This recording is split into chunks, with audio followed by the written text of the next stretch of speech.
Welcome to The Explainer. Today, we're diving into a role you won't find on any official job description, the Disney historian. It's really more of a passion, a calling, a craft. We're going to look at how these folks uncover the real stories behind the magic, and we'll be using some guidance from the absolute masters of the field. And let's kick things off with this brilliant little twist from historian Jim Korkis. It really just nails the three things you have to have for this kind of work, right? You've got to be brave enough to question the official story, truthful in your research, and unselfish enough to share what you find with everyone. So what even starts someone on this path? You know, it's funny. Disney doesn't actually employ anyone with the title Disney historian. It's a passion that almost always kicks off with one simple, nagging question that somebody just has to find the answer to. And that really gets to the heart of it. This isn't a career you just pick out of a hat. It's something that's born out of a personal mission. It's about spotting a hole in the story, a piece of the puzzle that's missing, and feeling this incredible urge to go out and find it yourself. I mean, look at animation historian Jerry Beck. His entire incredible career started because of a simple frustration. He couldn't figure out the name of a cartoon he saw. And that one little quest for an answer, it blossomed into a lifelong passion for documenting animation history for all of us. So, let's turn this around for a second. Think about your own experiences. Maybe you rode an attraction that's been gone for decades, or you were at a park on some anniversary. That personal memory you have, that's a unique piece of history. And guess what? You're its keeper. Okay, so once that little spark of curiosity catches fire, the real work begins. And if you're going to be a historian, you have to build a solid foundation. The absolute bedrock of that foundation is a nonstop, relentless quest for the truth. This means you basically have to become a detective. You have to question everything, especially those stories that everybody knows. You got to go straight to the primary sources, the original memos, the first-hand accounts, the actual blueprints. Because a popular myth, no matter how many times you hear it, is still a myth. It's not a fact. And here's a perfect example of why that's so important. The founder of the Disney Archives, Dave Smith, he'd always heard this story that Walt never looked back, that he didn't care about his past work. But then, while he was cataloging Walt's office, what does he find? The script for Steamboat Willie, sitting right there in Walt's desk. That physical proof completely blew the old myth out of the water. And here you can just see the power of that kind of research laid out. The myth is a simple, easy-to-tell story.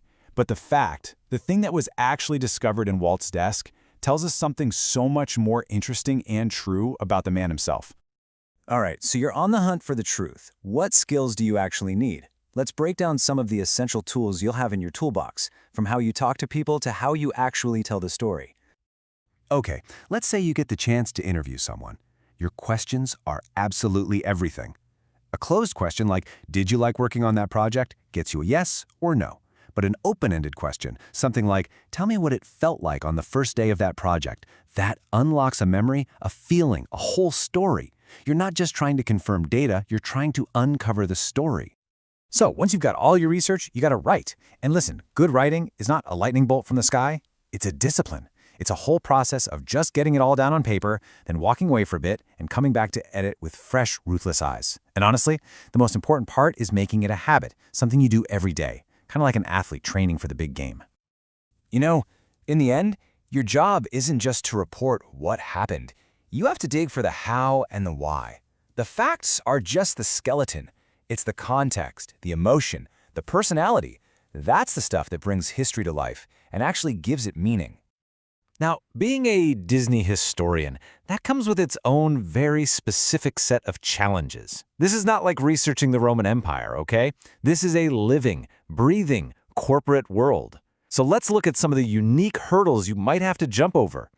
First thing you're going to run into is what's called the approved narrative. This is the official, polished story that the company wants to tell. Now, it's not that it's false, exactly, but it's often, let's say, streamlined. Your job is to find the more complicated and, frankly, usually way more interesting story that's buzzing just beneath the surface. And sometimes, when you're interviewing people who still work for the company, you might find you're not the only other person in the room. You might have a PR person, a handler, sitting right there, making sure the conversation stays on that approved script. It's a real-world challenge, and you got to be clever to get to the more authentic stuff.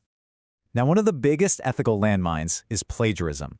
And this isn't just about copying and pasting. Even if you take someone else's idea and you rephrase it in your own words, you absolutely have to give them credit. Your entire reputation is built on that integrity. And this isn't some abstract academic problem. This is a real, painful thing that happened to a respected historian whose work was just stolen.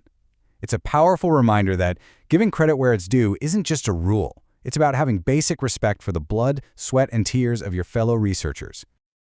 Okay, finally, let's talk about the whole point of all this work, sharing what you found. All that digging and writing is really about adding your piece to the larger story, about building a legacy of knowledge that other people can learn from. And hey, you don't have to write a 500-page book to do that.